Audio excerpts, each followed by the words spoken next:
है कौन यहां? सब नकली है, धोखा है, कोई भी नहीं है। तू किससे डरता है? वो पहले ही जा चुका है, उनके किरदार को बस दोहराया जा रहा है। ये दुनिया खाली है, लाशों का ढेर है। तुझे तो बस एक कहानी लिखनी है। तेरा कोई भविष्य नहीं है, तेरा कोई अंत नहीं है, तेरी कोई शुरुआत नहीं है। अपनी कहानी खुद ही लिखेगा या दूसरों के भरोसे छोड़ देगा? आगे क्या होना है तेरे साथ वो तू तय करेगा। इस कहानी को खींचकर किस मोड़ पर कहां लेकर जाना है वो तू तय करेगा।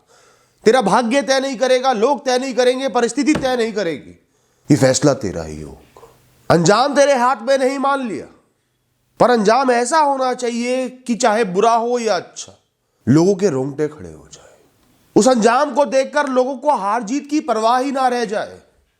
तेरे किरदार के आगे नतमस्तक हो जाए। हर अच्छे बुरे से ऊपर तेरा किरदार नजर आए, इतना तो तेरे बस में है ना।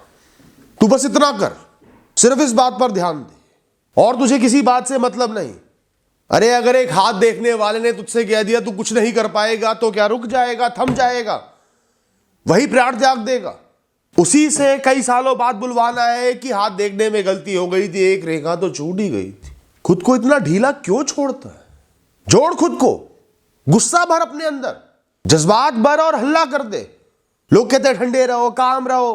मैं कहता हूं ठंडे होकर ढीले पड़ रहे हो तो गुस्से में रहो, अग्रेसिव रहो। हल्ला कर दो दुनिया में कि अब इस कहानी को मैं लिखूंगा अपने हिसाब से, मेरी कहानी कोई और नहीं लिखेगा। मैं दूसरों की कहानी का साइड एक्टर नहीं बनूंगा, अपनी कहानी का मुख्य किरदार बनूंगा, नायक बनूंगा, हीरो बनूंगा, हीरोइन बनूंगी। बदल दो जो बदलना है, जो सालों से नहीं बदल पा रहा है। त्याग दो जो त्यागना है, सालों से नहीं त्याग पा रहे। तुम त्याग सकते हो, तुम बदल सकते हो। ना तू कायर है, ना तू बुजदिल है, ना तू बेकार है, ना तू कोई हड्डियों का ढांचा है। तू पूरा ब्रह्मांड है, ब्रह्मांड तुझ में वास करता है, ईश्वर तेरे अंदर वास करते हैं। तेरी हर सफलता तेरे अंदर वास करती है, ऊंचे से ऊंचा किरदार तेरे अंदर वास करता है। सिर्फ उसको जगाना है, धूल की चादर को हटाना है। और वो कौन करेगा? वो तू करेगा, कोई और करके नहीं देगा। भ्रम में मत जी, बंधा हुआ जीवन मत जी। ये दुनिया, ये ब्रह्मांड सिर्फ एक काम करती है, तुम्हें रोकने का, बांधने का, दबाने का। ताकत तो यहां इतनी मिलती है कि एक नन्हा सा बीज भी मिट्टी फाड़ देता है, जमीन फाड़कर बाहर निकल जाता है। जब भी तुम्हारा मन तुम पर प्रश्न उठाए, तुम्हें कमजोर ठहराए, नाकाबिल ठहराए, तुम्हें डराए, उससे बदतमीजी से बात करना, उसे जवाब देना। अबे हट बे, अभी तूने मेरी ताकत देखी कहां है? मैं कहां हार मानने वाला हूं? तू मुझे जो मर्जी बता दे, जता दे। हम कमजोर हैं तो भी खड़े हैं, नाकाबिल है तो भी खड़े हैं, हारना तय है तो भी खड़े। बुजदिल नहीं हूं मैं। ब्रह्मांड यही चाहता है कि सिर्फ तू दिखे तेरी कहानी में, और कोई नजर ना आए। बाकी सब कुछ झूठ है तेरी कहानी में, सब नकली है, मिथ्या है, प्रॉप्स है। सिर्फ तू खेल रहा है। महाभारत के युद्ध में कोई युद्ध नहीं था, कोई योद्धा नहीं था। सिर्फ भगवान श्री कृष्ण का सुदर्शन चक्र खेल रहा था, इधर से उधर जा रहा था, घूम रहा था। तू वही सुदर्शन चक्र है, तू ईश्वर का निमित्त है। तुझे यहां एक जबरदस्त कहानी निभाने के लिए भेजा गया है। वो आसान तो नहीं होगी, वो सीधी तो नहीं होगी, उलझी हुई होगी, खतरनाक होगी। तू कीचड़ में खिलेगा, धूप में तपेगा, तू हार में लड़ेगा, तू लड़ता रहेगा।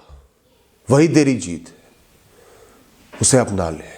भगवत गीता की एक बहुत कीमती सीख सिखाता हूं, वो तुम्हारे मन को हमेशा हमेशा के लिए मजबूत कर देगी। कमजोरी को, डर को मन से बाहर निकाल कर फेंक देगी। इसे एक बार नहीं कई बार सुनना, बहुत ध्यान से सुनना, मेडिटेट करना, इस पर चिंतन करना। हर बार तुम्हें ज्यादा क्लैरिटी आएगी, हर बार एक नई बात समझ में आएगी।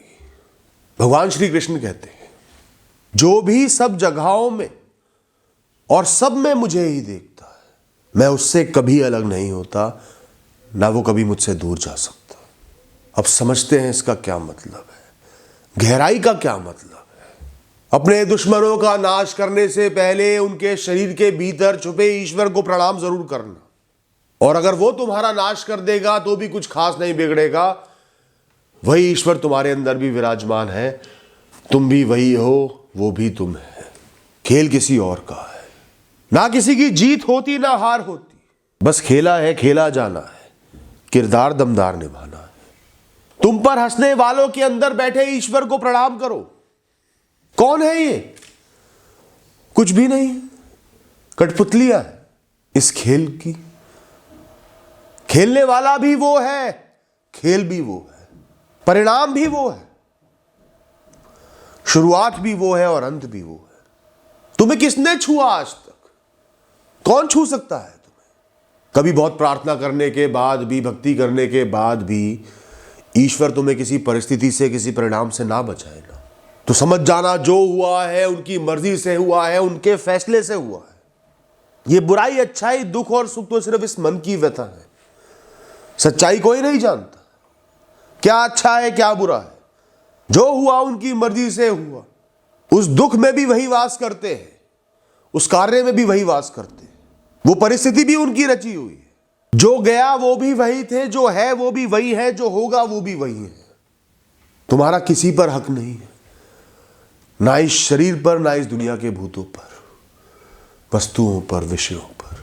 तू सब प्राणियों में है और सब प्राणी तुझ में है, कभी मत भूलियो। अरे तू किससे भागता है? हर दुख में, बर्बादी में, नाश में वही है। जन्म भी उन्होंने दिया, प्राण भी उन्हीं के, मृत्यु भी उन्हीं की है। देने वाले भी वही है और लेने वाले भी वही है। अगर जन्म ईश्वर है तो मृत्यु भी ईश्वर है, शुरुआत ईश्वर है तो अंत भी ईश्वर है, और दोनों के ही बिना कोई भी कहानी अधूरी है। सब वही है, सब उन्हीं का स्वरूप है। चाहे अच्छा हो तुम्हारे साथ या बुरा, मिलेंगे तुम्हें ईश्वर ही। किसी ना किसी रूप में तुझे ईश्वर ही मिलेंगे। जीवन के हर मोड़ पर तुझे ईश्वर ही मिलेंगे। तू क्यों भागता है? जो चले गए इस दुनिया से अनगिनत लोग, जीव जंतु, उनमें भी ईश्वर ही थे। जो इस दुनिया में मौजूद हैं वो भी सब ईश्वर की प्रतीति हैं, ईश्वर का स्वरूप है। कौन रह गया यहां पर, कौन गया यहां से, सब वही है, कोई फर्क नहीं है। अलगता का भाव सिर्फ एक भ्रम मात्र है। तू हर प्राणी में ईश्वर को देख। कोई बलवान है तो ईश्वर का स्वरूप है, और कोई कमजोर है वो भी ईश्वर का स्वरूप है।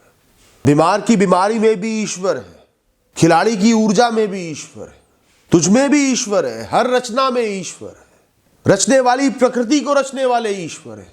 तू जिससे डरता है वो भी सब ईश्वर का स्वरूप है। नाश भी ईश्वर का स्वरूप है। तेरी जीत में भी ईश्वर है, तेरी हार में भी ईश्वर है। खेल वही रहे, तू तो कठपुतली मात्र है। तू हट जाना, बीच में से गायब हो जा। मैं तो गया, मेरी छुट्टी हुई। अब ये पवित्र ईश्वर स्वरूपी आत्मा रहेगी इस शरीर में। मैं अब कुछ नहीं, मुझे कोई परवाह नहीं, मुझे कोई डर नहीं, कोई गम नहीं, कोई लालच नहीं। जीवन आगे बढ़ता जाएगा, मैं अपने निर्धारित कर्म करते चले जाऊंगा। जो जिम्मेदारियां जीवन लाकर देता रहेगा मैं बेपरवाह निभाऊंगा, निडरता से निभाऊंगा। अगर जीवन मुझे 100 लोगों के सामने जलील कर दे तो जलील करने वाला भी ईश्वर है, वो जलालत भी ईश्वर है, और जलील होने वाला भी ईश्वर ही है। नथिंग पर्सनल, मेरा कोई लेना देना नहीं है। तो मैं क्यों गम में डूबूं, मैं क्यों चिंता करूं, मैं क्यों दुखी हूं? फर्क है ही कहां? जो तुझे मजबूर बोले वो खुद मजबूर है, वो सिर्फ खुद को ही तुझ में देख रहा है। तुम दोनों अलग ही कहां थे? कोई तुझे बेचारा बोल दे तो हंस उस पर जोर जोर से, वो भी उतना ही बेचारा है। उसे नहीं पता वो खुद के प्रतिबिंब पर ही प्रश्न उठा रहा है।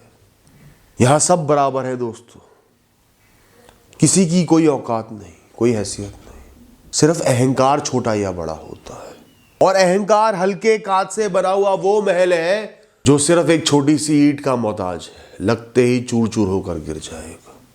कितना ही ऊंचा उठा लो, एक ईंट का मोहताज है, उसका ध्वस्त होना तो तय है। तू ऐसे महल में कभी मत रही हो। हंस दे उन पर जो तुझे कम दिखाते हैं, जिन्हें तुझ पर भरोसा नहीं, और खुद पर भी हंस दिया कर अगर तेरा मन किसी कारण तुझे कमजोर दिखाते। मन को बिल्कुल हल्का कर ले, मुक्त कर ले। इस नकली दुनिया में जी ही मत। चारों तरफ सिर्फ ईश्वर के स्वरूप को देख खेलते हुए। सब नकली है, सब खेला है, एंटरटेनमेंट है, प्योर एंटरटेनमेंट, और कुछ नहीं। ना तेरा कोई कुछ बिगाड़ सकता, ना तू किसी का कुछ बिगाड़ सकता। जीता जा, अपने कर्म करता जा, आगे बढ़ता जा, एक सुंदर सी कहानी लिखता जा। Thank you and all the best.